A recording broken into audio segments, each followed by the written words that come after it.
သူဝနဇေဒီလေးကတော့တချလိတ်မြို့မှာရှိပါတယ်အများခေါ်ကြတာကတော့ရွှေလေးဇေဒီလို့ခေါ်ကြတယ်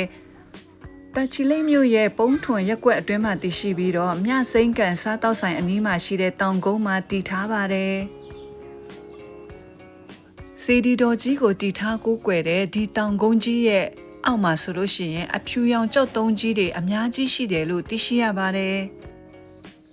စီဒီတော်မြက်ကြီးရဲ့အောက်ခြေမှာလည်းနက်ရည်တွင်းရှိပါတယ်ရေကလေကြည်လင်အေးစိမ့်နေပြီးတော့မှရေတန့်လို့ပဲတောက်သုံးလို့ရပါတယ်လို့သိရှိရပါတယ်နောက်ထပ်ထူးခြားတာလေးတစ်ခုကတော့မတီးပဲမြည်တဲ့မောင်းပါအဲ့ဒီမောင်းလေးကတော့လာရောက်ပြီးတော့မှဖူးမြော်တဲ့သူတွေကအတိတ်ထံပြီးတော့မှမောင်းလေးကိုအခုလိုမျိုးပုတ်လိုက်မယ်ဆိုလို့ရှိရင်အတိတ်ထံပြည့်တယ်ဆိုရင်မောင်းကသူ့လိုအတန်လေးမြည်လာတယ်လို့သိရပါတယ်ဒီဝင်းဆန္ဒပြေသွားပါပြီ။ရပါဘူး။ခွာကြည့်တာ။လာပြီ။